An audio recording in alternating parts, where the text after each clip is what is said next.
Hey, welcome back to the series of Business Studies Chapter 5 Organizing. In this video, we are going to learn about importance of organizing.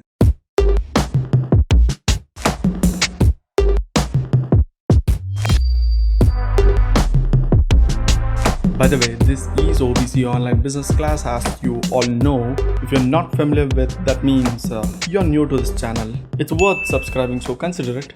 Let's jump into the importance. The first point is benefit of specialization. Organizing leads a systematic allocation of jobs. This reduces the workload as well as enhance productivity. Because of the specified workers performing a specified jobs on regular basis, repetitive performance of particular task allows workers to gain experience in their areas that leads to specialization. For example, professional hairstylist versus amateur.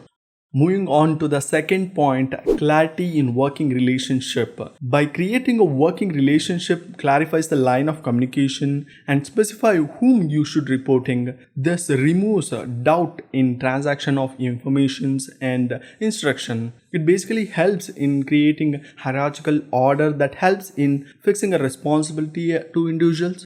Moving on to the third point, optimum utilization of resource. Organizing leads to proper usage of all material, finance and human resource. Proper assignment of job avoids overlapping of works and also make possible that best use of resources. Avoidance of duplication of work helps in preventing confusions and minimize the wastage of resource and efforts. Moving on to fourth point, adaptation to change. The process of organizing helps business enterprises to accommodate changes in the business environment. Organizing allows the organization to suitably modify and revision of interrelationship among managerial levels. It also provides much needed stability to the enterprises as it can then continue to survive and grow in spite of changes.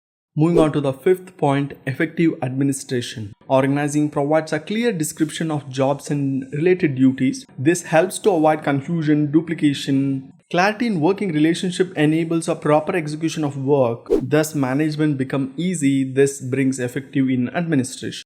Moving on to the sixth point, development of personnel. Organizing stimulates creativity among the managers. Effective delegation allows a manager to reduce their workload by assigning routine jobs to their subordinates. The reduction in the workflow by delegating thus allows manager to develop a new method and a new way of performing tasks. This gives time to explore areas for growth and opportunity to innovate, thereby strengthening the company. Delegation also develops the subordinates that ability to deal effectively with challenges and helps them to realize their full potential.